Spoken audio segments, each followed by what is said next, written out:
Então vamos lá. Bom, então vamos lá.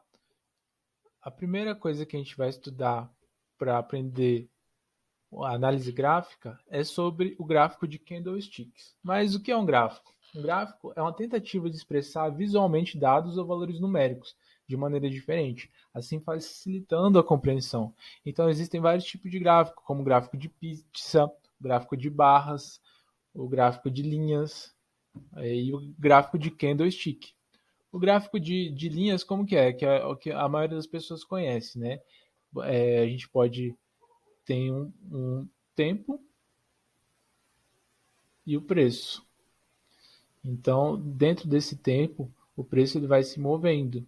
E a gente consegue representar de uma forma visual com gráfico de linhas. Então, aqui nesse ponto, ele subiu, ele tinha um valor aqui, certo? Aqui nesse ponto, ele já tinha outro valor. E aqui ele alcançou outro valor. Esse é o gráfico de linhas. Um gráfico que a maioria das pessoas já deve ter tido algum contato, pelo menos. Mas, fica bem visual. O gráfico de candlestick, ele é também chamado de gráfico de velas. Ele representa o preço de uma forma de barras verticais, que são essas barrinhas que a gente já viu, né? A barra maior marca o espaço entre o preço de abertura e o preço de fechamento de um corpo com a barra mais largo e a distância. Então, a abertura e o fechamento.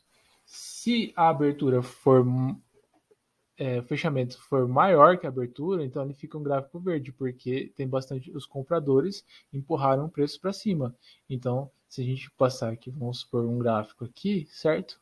O preço ele abriu, vamos falar, vamos supor R$ 2 e fechou a R$ 10 aqui. Então, o preço R$ 10. Então, o preço ele aumentou. Então, os compradores fizeram que o preço do ativo subisse. Ele abriu a R$ 2 e fechou a 10.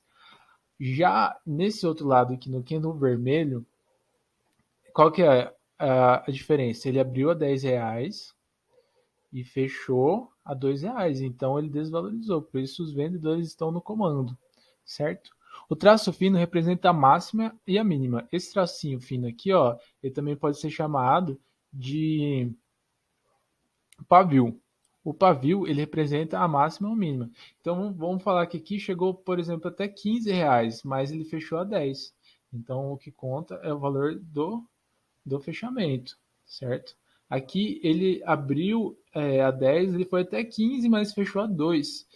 E ele foi aqui, por exemplo, até 1,50, vamos falar aqui, e voltou e fechou a 2. Então esses paviozinhos eles significam a máxima e a mínima. E o gráfico de candle, ele também representa um período de um tempo. Então, existem gráficos, por exemplo, de 5 minutos, que cada barrinha dessa aqui equivale a 5 minutos. Se você passar para o gráfico de 1 hora, cada barrinha dessa aqui vai valer 1 hora. Então, esse é o gráfico mais utilizado pelos traders, mas existem outros gráficos, como o gráfico de ponto, o gráfico de barras, mas o gráfico Renko. Entretanto, os mais utilizado é o padrão de candlestick, é o candlestick.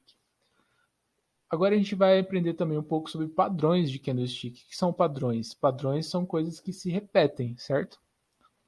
Então existem diversos padrões de candle que podem indicar tanto a continuação quanto a reversão da tendência. Porém, estudaremos apenas os de maior relevância. A gente vai aprender um pouquinho mais para frente já sobre tendência, reversão. Mas o que eu posso adiantar para vocês aqui é que esses padrões eles indicam que o preço ele vai tomar outro rumo. Então, por exemplo, o preço está subindo. Aí ele aparece um padrão de reversão aqui. Por exemplo, ele aparece um martelo aqui.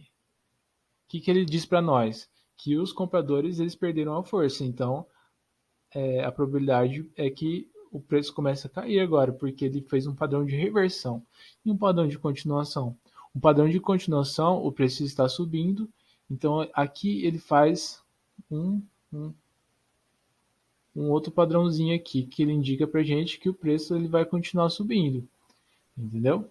Então existem vários padrões. entender os fatores psicológicos dos padrões é mais importante decorá-los do que decorá-los. Então, a gente olha em primeiro momento assim e pensa, nossa, tem, tem bastante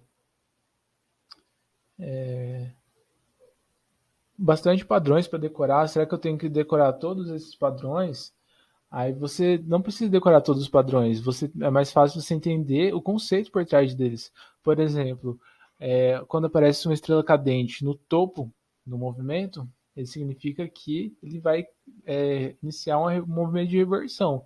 Mas o padrão de estrela cadente nada mais é do que os preços tentaram alcançar um novo patamar, não conseguiram e fecharam abaixo.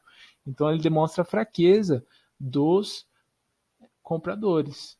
Então, se o preço estava subindo e os compradores demonstram fraqueza, é um sinal que a gente pode entrar para pegar agora a onda dos vendedores, dos ursos, certo? E agora a gente vai ver um pouco mais sobre cada padrão de candle, os mais relevantes.